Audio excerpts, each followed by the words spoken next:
Assalamualaikum warahmatullahi wabarakatuh. Adik-adik semua, marilah kuliah pada hari ini kita buka bersama dengan membaca basmalah bersama-sama. Bismillahirrahmanirrahim.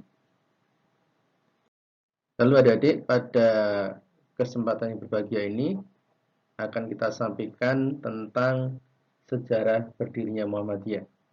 Tentu sebuah organisasi tidak terlepas dari sejarah berdirinya. Latar belakang berdirinya Muhammadiyah itu ada berbagai faktor. Yang pertama adalah faktor subjektif. Faktor subjektif yang melatar belakangi berdirinya Muhammadiyah adalah melihat dari sosok seorang pendiri yang nama kecilnya adalah Muhammad Darwis, yang dia adalah aktif belajar tentang agama, termasuk mempelajari tafsir Al-Quran. Ketika dia belajar di Mekah, maka banyak orang mengatakan bahwa secara subjektif berdirinya Muhammadiyah itu karena memang kegigihan dan semangat si Muhammad Darwis atau pendiri Muhammadiyah ini di dalam mempelajari agama. Makanya ketika mendirikan organisasi Muhammadiyah tentu dalam rangka untuk menyebarkan agama Islam itu untuk lebih mudah. Lalu yang kedua adalah faktor objektif. Faktor objektif ada dua, yang bersifat faktor eksternal maupun faktor internal. Eksternal di luar Muhammadiyah maupun internal di dalam Muhammadiyah. Yang pertama adalah faktor objektif yang bersifat internal. Yang pertama adalah ketidakmurnian amalan Islam akibat tidak dijadikan Al-Quran dan Sunnah sebagai satu-satunya rujukan oleh sebagian besar umat Islam. Adik-adik tahu bahwa bahkan sampai saat sekarang ini orang Islam itu walaupun sudah mengakui adanya Allah dan Rasulnya, itu masih melakukan amalan-amalan yang itu bisa mungkin bertentangan dengan ajaran Islam. Itu artinya bahwa amalan kita itu tidak murni berdasarkan Al-Quran dan Sunnah. Lalu yang kedua adalah lembaga pendidikan yang dimiliki umat Islam belum mampu menyiapkan generasi yang siap mengemban misi selaku khalifatul Allah di atas bumi ini.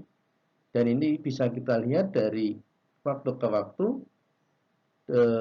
ternyata belum banyak para pemimpin kita itu yang berlatar belakang dari agama, yang pemimpin kita itu memperjuangkan tentang nilai-nilai keislaman. Itu adalah faktor bersifat internal. Lalu yang bersifat eksternal, yang pertama adalah semakin meningkatnya gerakan kristenisasi di tengah-tengah masyarakat Indonesia. Kita tahu adik-adik, dulu ketika Belanda datang ke sini, pertama awalnya adalah berdagang, lalu yang kedua karena melihat potensi Indonesia maka dia berniat untuk menjajah, dan ketika menjajah dia juga ingin menyampaikan ajaran-ajaran Kristen yang dia bawa. Lalu yang kedua adalah penetrasi bangsa-bangsa Eropa, termasuk bangsa Belanda ke Indonesia. Ini sesuai dengan yang pertama tadi, bahwa ini ada niatan untuk misi kristenisasi di Indonesia. Lalu yang ketiga adalah pengaruh dari gerakan pembaruan dalam dunia Islam. Jadi ketika awal berdirinya Muhammadiyah memang di dunia luar, entah itu di Arab Saudi, di Pakistan, di Mesir, itu memang banyak gerakan-gerakan untuk memperjuangkan nilai-nilai keislaman. Lalu yang ketiga adalah menurut Profesor Mukti Ali. Beliau ini adalah Menteri Agama pertama Republik Indonesia yang kebetulan juga seorang dosen di dulu namanya IAIN, Institut Agama Islam Negeri Sunan Kalijaga Yogyakarta, yang sekarang namanya menjadi UIN, Universitas Islam Negeri. Menurut beliau ada 4 hal yang melatar belakangi berdirinya Muhammadiyah. Yang pertama adalah ketidakbersihan atau campur aduknya kehidupan agama Islam di Indonesia. Tadi saya sampaikan bahwa banyak di antara kita umat Islam itu ya sudah menjalankan syariat Islam, tetapi kadang-kala masih menjalankan sesuatu yang dilarang oleh agama. Lalu yang kedua, ketidakefisienan lembaga-lembaga pendidikan agama Islam.